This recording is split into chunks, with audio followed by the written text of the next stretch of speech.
Welcome to Playing the Big, Beautiful Long Game, where entrepreneurship meets spirituality. In this podcast, we explore the intersection of personal fulfillment, spiritual growth, and business success. This podcast delves into the idea that entrepreneurship is not just about profits or growing businesses. It's also about embracing purpose, meaning, and inner growth.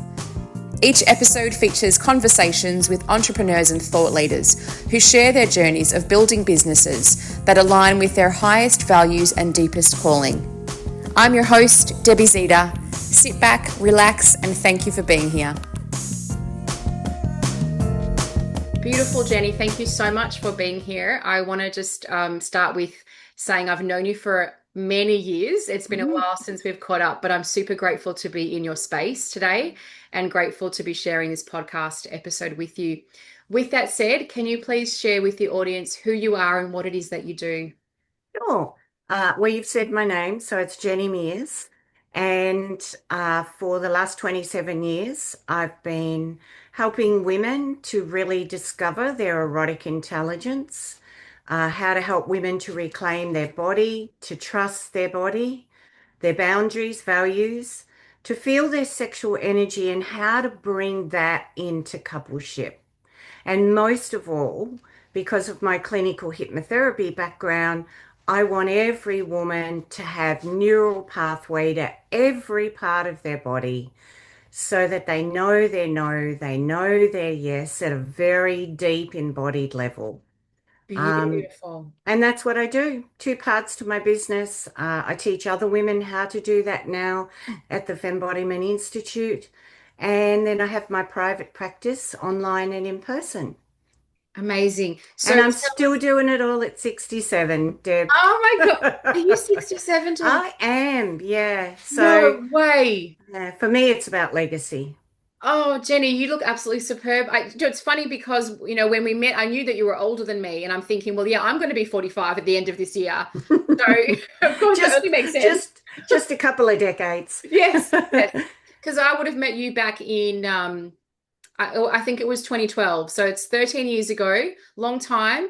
And I have to say, people, when you meet someone who just is that very loving, strong, grounding, supportive force. And even if you go in and out of each other's lives, you just know that you can send a message or reach out and that person will receive you with love. And Jenny, that's been you for me. There's been some very dark times. We just talked before we hit record to experience. And regardless of how much time has passed, you've been one of those people that I could just call on. And I have this memory in my mind. I went to your home for a session. You actually gifted me a session after a very big trauma I went through. And you welcomed me with a bunch of flowers. And that was just the start of something very sacred that happened that day. But it was the simple gesture of you firstly gifting me the session, which, from a business perspective, ladies and gentlemen, I often say, please don't do that because of, various reasons. But we can talk about abundance. But you have been through such a big thing that I wanted to just create a really space haven for you because for me, I just really believe that kindness is the way. And we don't do enough kindness to ourselves and to others. So for me, kindness and freedom, I want people to feel that they can come and go out of my life. It doesn't mean I'll stop loving them or caring about them. And to me, that's a truly spiritual act. Yeah, maybe. I think it was something my mum taught me, actually. My mum was a very safe harbor and her highest value was freedom, and I think that rubbed off on me. I love it. That's such a beautiful thing. Your mama for that learning. Can you go back and share with us Fembodiment? I know is one of your, I would say one of your babies. I hope you don't mind me describing it. It is my baby. It's my legacy. Yeah, yes. So definitely. Tell us everything there is to know about Fembodiment. Well, it had a bit of a journey. It was a name actually that my husband and I came up with because I'd been through a couple of really traumatic trainings and ended up not being able to use the work and thinking, oh my gosh, I've spent all this money. So I went on a little bit of a journey to discover where a lot of what I learned came from so that I could actually go to the original people where it came from, learn from them, and create something and work with teachers who believe in legacy. Mm. It's not about scarcity, it's about just being able to uh, you know, help people and train people in something that will make a difference on the planet, not just for their bank account. I'm very driven by purpose. I think you know a little bit about hand analysis, and I'm in School of Service. So I'm really driven for that. So I said to my husband, I want to pull together 27 years of experience in the room and in group spaces with clients. I I've learned so many different, studied so many different things Yes. and got a life experience. I wanted to create something and I wanted to create it for women because I believe that women make a difference in men's lives, in their children's lives. For me, they're like the center of any home. And I figured if I started there, it would filter out then into their all parts of their life and community. So I wanted to come up with something that basically was clear that I worked with women and having my own background or from away from my work. I've done a lot of theatre work. My husband and I have co-directed musicals, so we're very into embodiment, and so that's where the word came from. We were both kind of doing a bit of a brainstorm, and I said fem, and my hubby said embodiment. Why don't you call it Fembodiment? And so it grew from there, and had it trademarked, and and then yeah, it turned into a training, which I have to say the training's very different to how it started a decade ago. It's just got better and better, and I've had the most amazing support from the International Institute of Therapists, a holistic therapist. So it's all been internationally approved. Amazing. Um, and yeah, it's my legacy. It's probably, I love seeing clients work with couples as well. But most of all, what I'm really putting all my energy into these days is leaving lots of women all over the planet sprinkling this kind of work. As I said earlier on, how I help women, that's how I really want them to be helping themselves first, but then actually being able to sprinkle that in many countries. I So love like you, I've got a very big vision Yes. with probably not that much time to gain it. I'm a late bloomer, but that's okay. I truly believe when you're passionate about something, it doesn't matter what age you are. I think, all in divine timing. And interestingly enough, I was just watching the Elizabeth Taylor documentary a few nights ago and looking at her advocacy within AIDS and raising money for AIDS. I'm not sure what year that was. I'm pretty sure she passed in 2011, so well before that. But where I was going was, she was a mature woman at that Mm. stage and found her, um, one of her purposes. I think she had a few, she's done amazing things. But yes, any age, I think it's inspiring to feel like we can do anything at any time.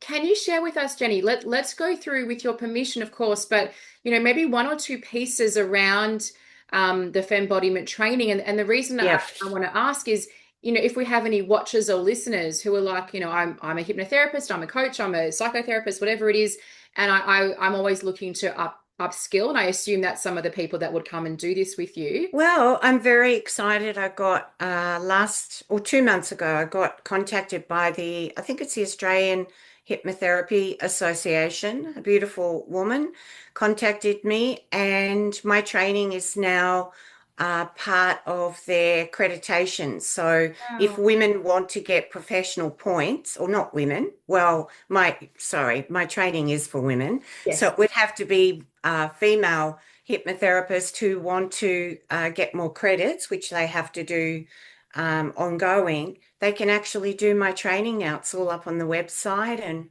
Wow. yeah, so that was it. It was very humbling and came as a bit of a shock. Oh. So I'm really excited about that. Yeah. Well deserved, I'm sure, and such a beautiful thing to have within your career. That's an amazing accomplishment. Well, it feels good because, not to go into the long story, but years ago, I did a lot of work, as you know, as a clinical hypnotherapist. And at the time, I couldn't get insurance. And that's how I found IICT. And Lawrence was just amazing. And I got my insurance, which, really made me feel like I was part of a profession. And yeah, so all these years later, to be put, back again in with clinical hypnotherapists. I don't know, it just made my heart sing. It was really lovely. A nice thing to happen at my age. Well, it's also, I see that as a full circle moment as well. When we go back, Yeah, and it's like it shows you how far you've come. And I have to say, side note, Lawrence is absolutely lovely. For anyone who doesn't know Lawrence Elyard, he's the founder of IICT, International yeah. Mental. He's got a big vision too. Yeah, I was lucky enough. He actually was one of the first endorsers of my first book, Ignite Your Joy. And we've had not many, but a number of conversations over the years. And he's a lovely guy. Yes. I think IICT has moved on in a different direction from Lawrence, is my understanding. But yes, so pleased that you've had this support. We spoke before about receiving just off before we hit record, and I think it's Mm, so important for us to have those kinds of moments where our colleagues, our people that we see in a position of authority within our industries are receiving us, and we're having things like what you're experiencing. It's important for our psyche to feel like we belong and we've got that respect from all that we've given to our community. So I just want to, maybe we can touch on that around receiving part as well. yeah. Well, I know for me in the past, a receiving would just be, oh yeah, I'll go and have a drink and we'll celebrate that tonight. Yeah. But now, like even I spend a whole week just allowing myself to receive that. The pleasure of it. I would think about it in the shower, and it kind of made me shower slower, and yeah, I don't know. I just really, really received it, not just at a mental level, but I felt like my whole body just felt that week that I just wanted to dance everywhere. And it wasn't an ego thing. It was like, oh gosh, the pleasure in my body was just so high. And I allowed myself to enjoy that, which is something in the past I wouldn't, because, decades ago I would think, oh, that would be like, that's a little bit too much ego. That's like, being too bold and yeah, it was just really yummy. It was the people that know me know that I talk openly about pleasure, and on some level it felt a little bit orgasmic in my body. So, why not enjoy that? Because it wasn't for anybody else, it was for me, for me to just enjoy that. And since even that a couple of months ago, it's been like I embodied it and fully embraced it. Um, I don't know. I think something kind of shifted again in my business, as it always does, because I've moved to a country town now and wasn't going to do too much down here because a lot of my work's online. And all of a sudden, it's getting busy, after. Wow. So it's kind of, yeah, it's like when you receive things, it's like you're building a pleasure bank inside, which actually makes you feel more outwardly like, yeah, bring this on. I'm loving it. What more? How can I make it better? I love that term, pleasure bank.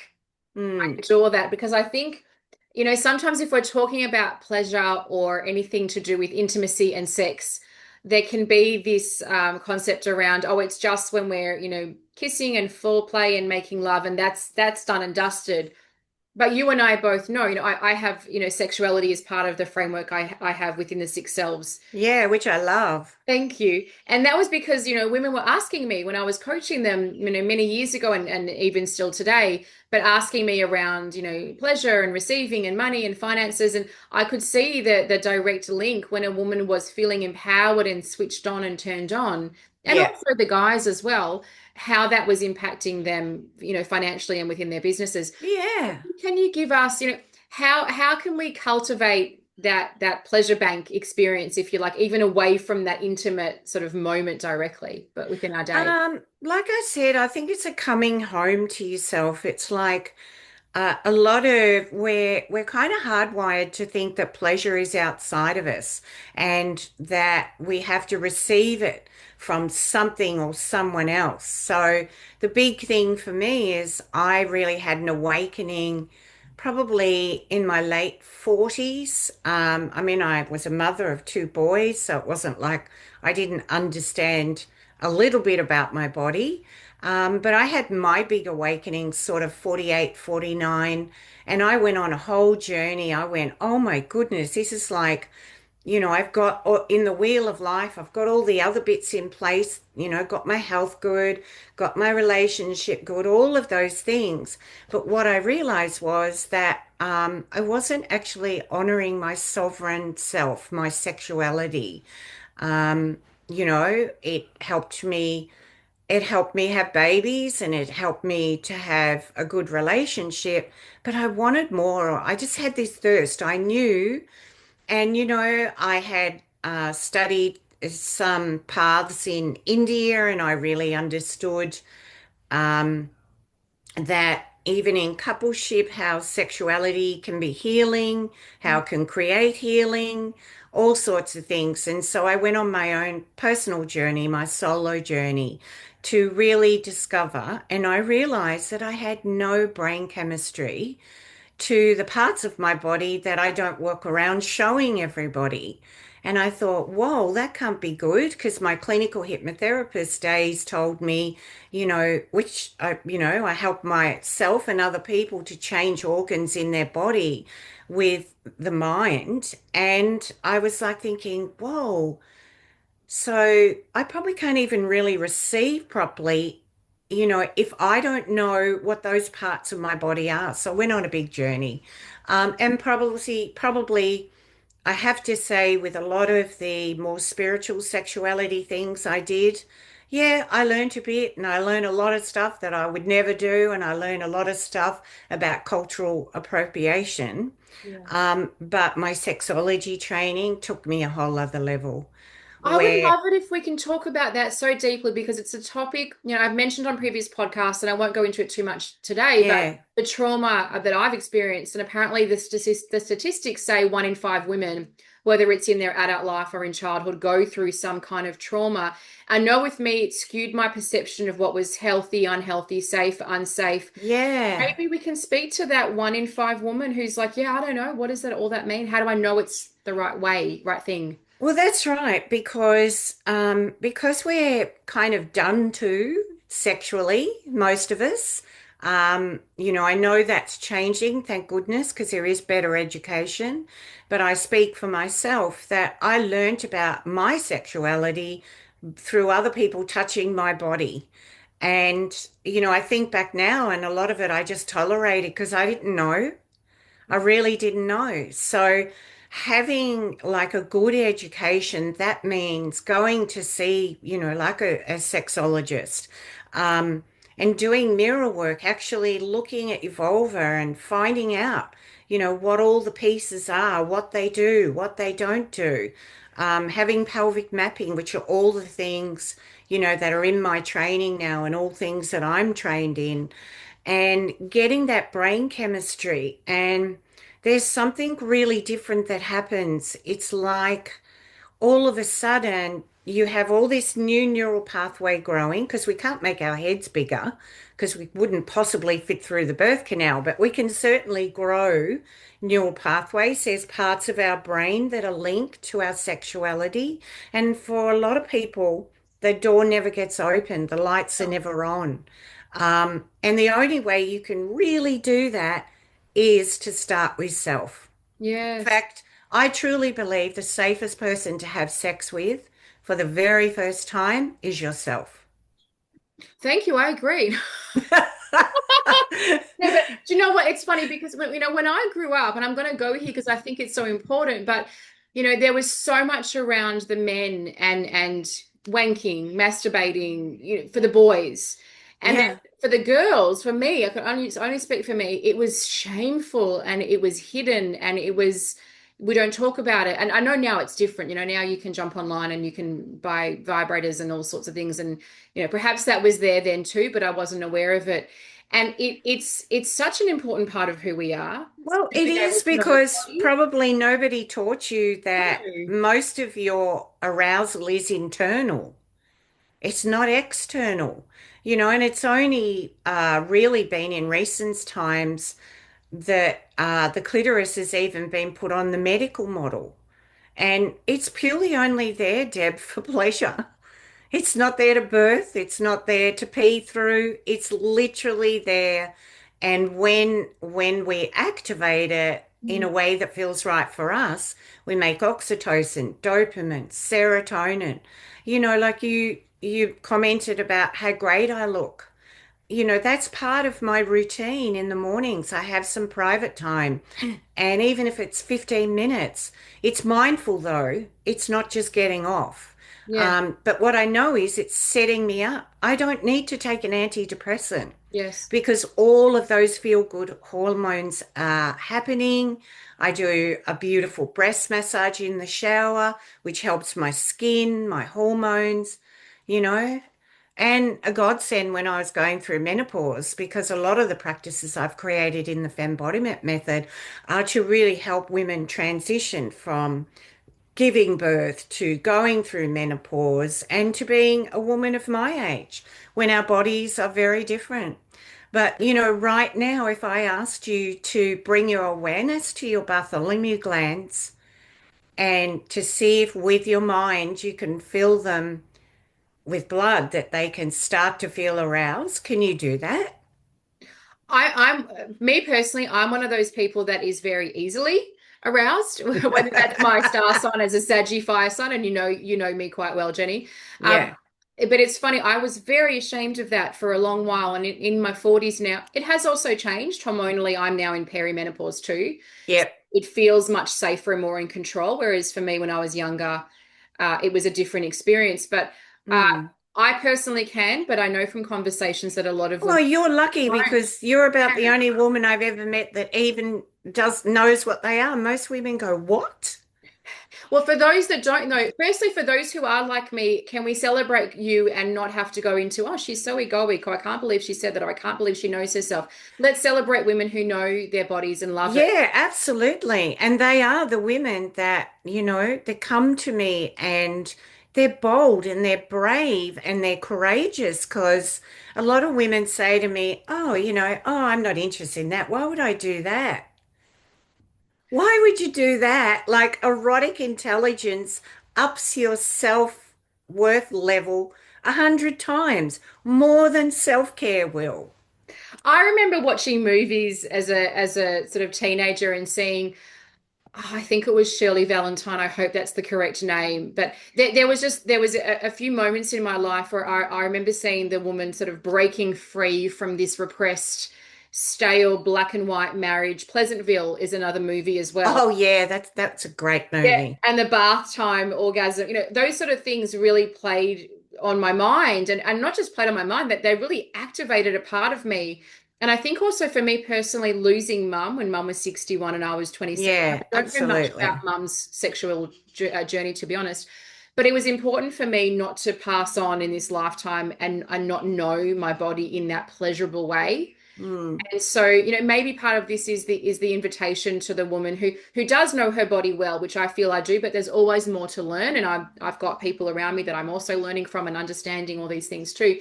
But for those who perhaps are curious and haven't yet delved into that, feeling safe to reach out to someone like Jenny and do the research around what all of this is, because yes, there's the health benefits, there's the healing of trauma, there's also, Absolutely. The healing of yeah, trauma is big. I work a lot yeah, with women who have had sexual abuse, yes. and it's like a real taking back their power. It's a real, oh, wow, it's like, really? I didn't know I could do that. Oh, like that they could even say no. So, Yes. Also, yeah. yes, that feels good. Keep going. Yes, that's Whatever right. it is, Oh, my favorite saying to my clients is, "Great. Now, how could you make that even better?" Yeah, because we cap everything in our life, in business, everything. So I think if you learn how to not cap your pleasure, it naturally filters out into your work life as well. absolutely. And if you can have one orgasm, why not have five? Exactly. I think a lot of the women I work with are just happy just to have one, Deb. But over time, they're more than happy to have something to aim for. The one thing I have learnt about the people I work with now, and a lot of trauma-informed work I have done, studied myself now Yes. of recent to really keep me up with that, um, is that going slow is way better than going hardcore. Yeah. And, in my first experiences with my sexuality, I did put myself in trainings with hardcore, unsafe facilitators. Yes. Um, but I'm actually really glad that happened because that's been a really bonus for me for my own training because rather than criticize, I can go, oh, wow, I've had that experience. Yeah. I'm not going to put that in my training because I know that it traumatizes people. It Yes. desensitizes people in their yes and their no. So I'm grateful for every learning I've had and every training. What a beautiful sharing, Jenny. And I can so relate, yeah, because we can't change and take back what's happened, but No. we can choose to move forward with the wisdom and the learning. Yeah, and I look at it, I paid for it. So, you Yeah. get the good, bad, and the ugly when you're learning, and you learn from everything, don't you? Absolutely. And I don't know about you, but I feel like there's a really deep level, not that I would call it in again, and I'm careful to say that too, because I won't be calling in those experiences again myself. But Yeah. if anyone comes to us through our work, that we've got this deep level of empathy and compassion for what they might be experiencing in a similar. Oh, I think if you've experienced something at an embodied level, as well as your qualifications, it's so important that you can speak from your body when you're working with someone that may have even had something similar or something way bigger. Yeah. That's why with the Fembodiment Method training, my students we engage, we come together, they learn, they embody it, and then they activate it. And activate it is doing it again after the class, reporting it on the forum, reading each other's reports. Really, we're learning from all these different bodies that are in the training. So, Cool. and it's funny that we're talking about it because I had a really beautiful moment last night in class because we're nearly at the end of the second year of the training and they're about to fly off and do their case studies. But I taught a practice last night because they'll be working with couples as well. And I taught this beautiful practice that they can teach couples, but they learnt it through their own body first. Yeah. And I said, right, I'm going to sit back now and I'm going to invite each one of you to guide us through that practice. Wow. And truly, Deb, I was just sitting there and I was so in awe. I didn't have words. They just all did it with their own flavor. They were so beautiful. And I watched all the learning, all the things I put in the training, the trauma informed, the agency, the hypnotic way to speak, everything. And I just got to sit last night and witness it all flowing over me. And it Wow. was so beautiful. And just the appreciations for each other and yeah, I'm still on it was pleasure. I'm still on a bit of a high this morning because of that. I'm like, I couldn't stop thinking about it. Wow, this is what embodied learning looks like. Good. Because You're you can actually talk making about me it. teary. Like I don't even know what transpired in that Oh, session they're last night. beautiful women. They are, and they're from all different countries and in Australia as well. Yes. And they're all beautiful. And I just know, like in my heart of hearts, that like I said, you don't need me anymore. I can fly because they were Amazing. just amazing. And we have spent 2 years together. So that Yeah. is, it does seem like a long training, but They learn integrated pelvic health. They learn how to work with couples. They learn how to regulate the nervous system so the body can hold a lot of pleasure. Mm. It's a real journey from the level one through to the level two. And when they walk out, I don't recognize them. Some of them are just so different, but my big thing is like you that there's a real thread of it's about being kind, the heart centered. And Yes. they're just this year's cohort just have blown me away. Just makes me really, really feel a lot of pleasure. My heart is just so connected to what you're sharing, and maybe it's because also, part of my vision, 5, 10, whatever many years, is at some point to have something similar with the six selves. Oh, It's absolutely, Deb. yeah, Yeah, and go for it. I will, and you Don't. inspire me.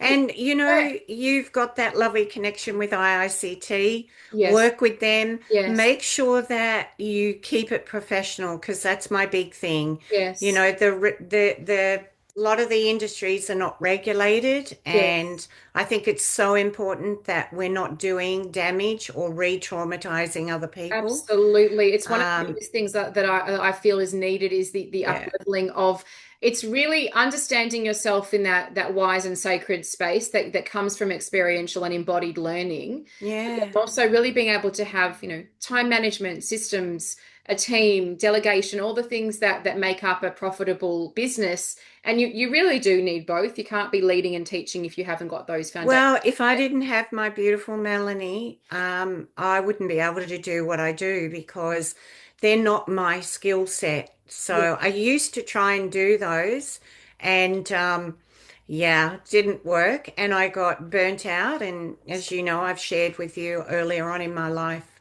because I'm a doer, so I can burn out really easily, and I got very, very sick, and had my awakening with that, and I realized that I wasn't going to do that again. Yeah, I've been through similar things, and it's a really challenging one. When you've got clarity around your purpose and your mission, Yeah. that's great, but then also being able to tune into the body and give it the rest and balance with family, And etc. be in your genius zone. Do what you're good at. I'm good at what I do in sessions and in the teaching capacity. So why would I try and be an admin or a social media Yes, totally manager agree. or any of those things when, and as you know, the world's changing so much. I think women in business really, with all the AI stuff, well, that'll just get easier and easier for them, won't it? Absolutely, because the world is your oyster when you've got access to people that know those skill sets, and then Yeah. also who are aligned with what you're about and work in a similar way. Or Yeah, I don't think I'll ever be able to give over to a machine or because I still think that there's a resonance from people that I'm not sure that I would ever get from a computer. I yeah. just think that heart resonance is just, yeah, I don't know. Who knows? I may not live long enough to see that. So you will, though. I'm curious because I think I was very, very, averse to it initially, but then I think it's important to embrace it a little bit. And Yeah. yeah, I'm trying to do that. So I've got the balance around where we're headed with technology. Can have people on my team who know it, Yeah. but I still have people on my team, of Uh, course. one Yeah. of my students a couple of years ago, I think the person she was with at the time was in AI, and she just said to me, Jenny, whether you like it or not, it's here. Yeah. And you can either bury your head in the sand or you can get on the same page and do it with integrity. Yeah. And I thought, well, that's pretty wise words from a younger, because she was a younger person. And I thought, yeah, I have to. I can't just pretend it's not there. I can't sort of, dig my heels because if I do, I'll lose touch. And I need to stay connected to women of all ages and stages. So, Absolutely. Yeah. yeah. Beautifully said. Can you share with us? Um, let's go through your favorite self and why. And I refer now to the framework that I've registered and created, which is the six selves. Yep. Um, I Excuse would me. love to find out which one is your favorite and why. Well, I've got two. Can I Yes, have two? of Because, course. you can always have more. Yes. Um, of course, the first one is my legacy self. For me, the legacy self is for it just resonates so deeply. I do want to make a difference on the planet, no Yes. matter whether it's this size or that size. And so that's why I moved into training women, doing what I do. Yes. And the sexual self, because like I said to you, I realized it's like a piece that we leave out. Yes. And it's so important. Your sexual self has all aspects to it. It's not just about orgasms, it's about self-worth. It's about being like how deeply connected and trusting you are of your body changes everything. It changes your erotic intelligence. So I don't know. I just couldn't imagine life without either of those two things in my life. I resonate with all of them. I think emotional is important, social, all of those. But I don't know, those two just really, they are my work. I realize that. Like, Yeah. that's like I went, oh, hello, Deb, that's my Yeah. work. Well, as you're speaking, I'm just thinking, well, this is the fembodiment. This is It is, it collection of is. those two parts completely, So it Absolutely. And makes I sense. didn't really think about that until you just said that. But yeah, Yeah. yeah, absolutely. And like So, it makes me so excited and dare I even say turned on that you've married that. I love when people have like the pieces fall into place and the things just start to yeah, make yeah, sense. I have married those two Yeah, things. so I, cool. I didn't really think about it that way because, really, when the women leave the training, the first thing they say is that they just want to be in service because they've Yes. really realized how powerful the work is. But most of all, we talk about at the end, I ask them, so being so connected to your sexuality now and knowing that it's not just for the bedroom, that it's for your health, it's for so many things, and for particularly self-confidence. And they always say the same thing that they wouldn't have thought that that element would have made such a difference to their life. Do you know it's funny because when I think of it like this, and I'm sure you'll agree with me, it's actually the starting point because the sexual self in and of itself is the creation of life. Yeah, that's right. It either destroys life or it creates life. And through my sexology training, I learned that from the time we're born, we're sexual, as babies, even, right? Wow. So it's not something we get later. Yeah. I mean, I don't know. I know my two boys, as soon as the nappy came off, doop, penis up, little wee, but it was an erection.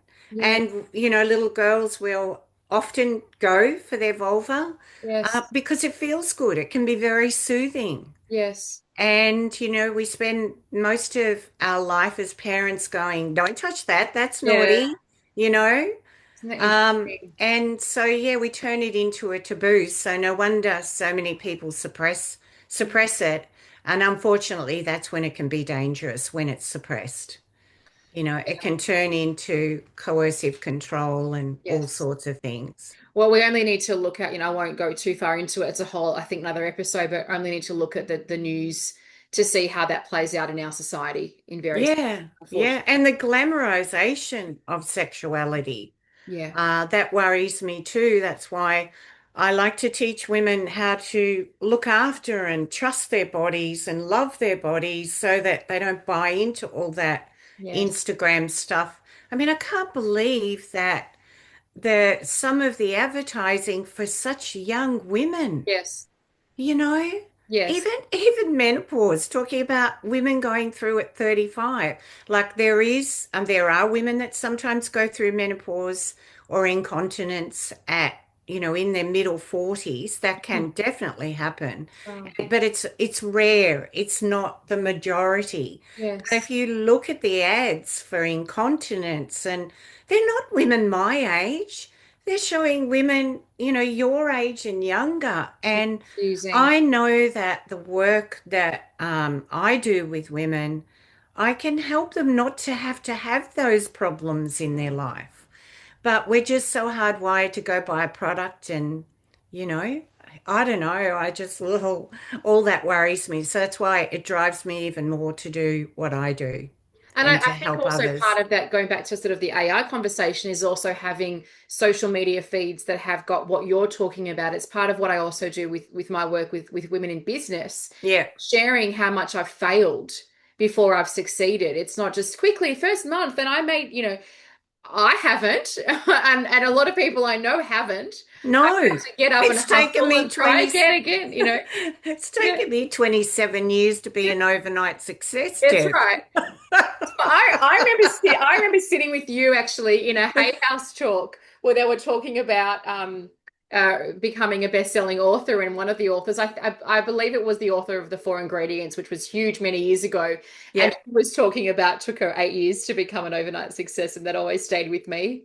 Yeah, well, it's true. I think Wayne Dyer talked about that. It takes 15 years. Look, it takes whatever, That's but right. I think if you're really passionate about something and it's not a concept, you have to be, as you said, I say lit up, turned on, whatever. If that isn't your mojo each day, Yeah. then you aren't going to be successful because it's more than just making your bank account bigger and being in service. Every cell in your body has to feel orgasmic when you wake up and you talk about what you're doing. And Yeah. I still feel like that. I didn't think I would after 27 years. I thought I would be kind of pulling back. Yeah. Um, but I don't know. I'm still pretty lit up while I've got good health. I'm just going to keep doing what I do, however it looks. I love this. It's funny. I used to hear people say that, and I would think that that was a really unrealistic expectation. But I have to say, doing what Mm. I'm doing now and really feel like I think something happens also in your 40s. Like I know myself better in my 40s. But I agree with you. I was running a session last night, worked very late last night, was working early this morning. I would never have done that before. Granted, also my son was younger, so different life stage as well. Oh, yeah, I couldn't have done it what I do Yeah. now when my boys were younger. But I'm No. so lit up. I'm so happy to be here with you. I'm so happy to run my coaching session, so happy to work on a Yeah. Sunday because I love what I do and everything is lit up within me. And I feel Mm. like that's available to us all if we give ourselves the chance to actually self-inquire, ask the questions, go within and find out what that is for each. Yeah, it's interesting because, being the age I am, I have friends of all ages and stages, but I have to say, I particularly like hanging out with my 50-something friends. Yeah, But people that are my age and a bit older, when they meet me, they go, "Oh, you retired now?" And I just think, what does retired mean? agree, totally Right? What agree. am I retiring from? I totally love what I do, and I don't want to retire from it. Yeah, I'll yeah, only retire from it if it burnt me out or I got sick. But, I'm in charge of how much I work and what I do and all of those things. So I don't really even understand what the word retirement is. yeah, I I, love. I, yeah, it's a weird word, isn't it? It's funny. I'm just even thinking about like to retire, to go to rest, to go to. It's just a funny. No, Yeah, I'm what does with it you. I'm mean? with you.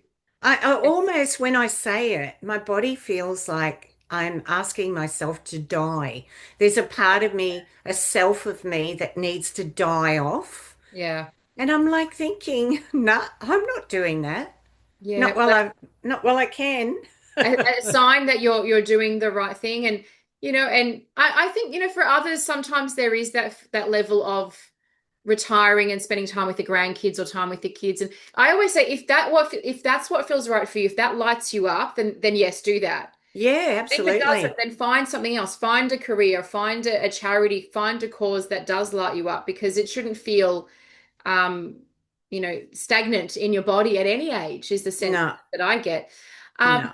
I And want to make you do come sure. up with blocks, though. I'm being honest. Like, my business has been like that. Yeah. But every down, it's where I've had to go, oh, okay, now I've got to go and learn what it is to work online. And Yes. then there's the uphill of that, and like, oh, Yes. it's really good. Look what it's done. It's opened me up to an international market. Yes. So, that's, I think, what drives me. I think if it was just flatline and good all the time, I probably wouldn't enjoy it as much. I do like a challenge. Yeah, I'm with you that there's so much learning and you just keep going. And for me, it gets better and better. So how does it get any better than that, than this is one of the things that Well, I think the things I admire in you, which is in me, Deb, is that we don't give up. The one thing I've noticed about you in the decades that I've known you is that you dust yourself off and you get back up and you show up consistently.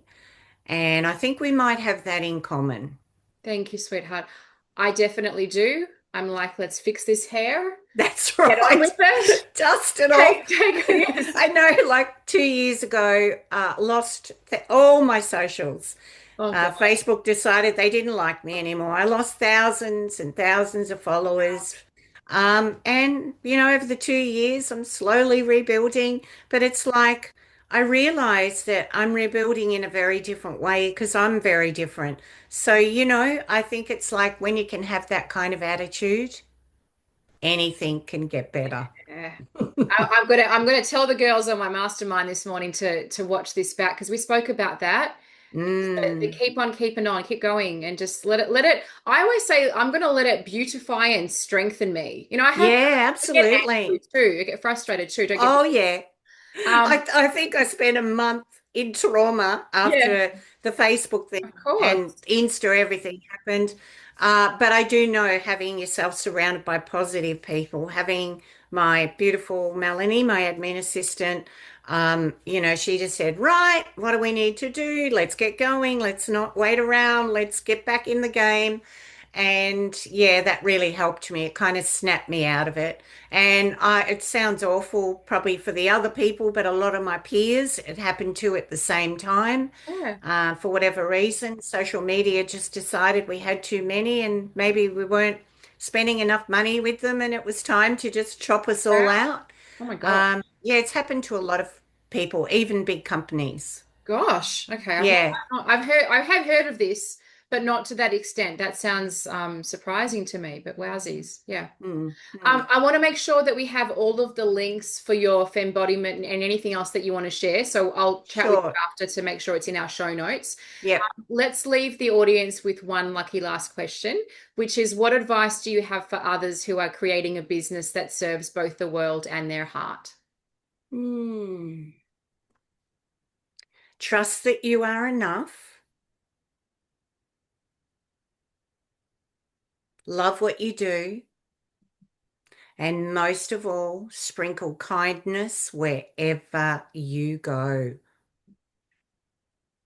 Beautiful. We love you, Jenni. Thank you, thank you, thank you. Thanks, Deb. It's always an honor to talk with you. Beautiful. The information provided on this podcast is for informational and educational purposes only and should not be considered medical, health, or financial advice. Always consult with a qualified health professional or financial advisor before making any decisions related to your personal health or finances.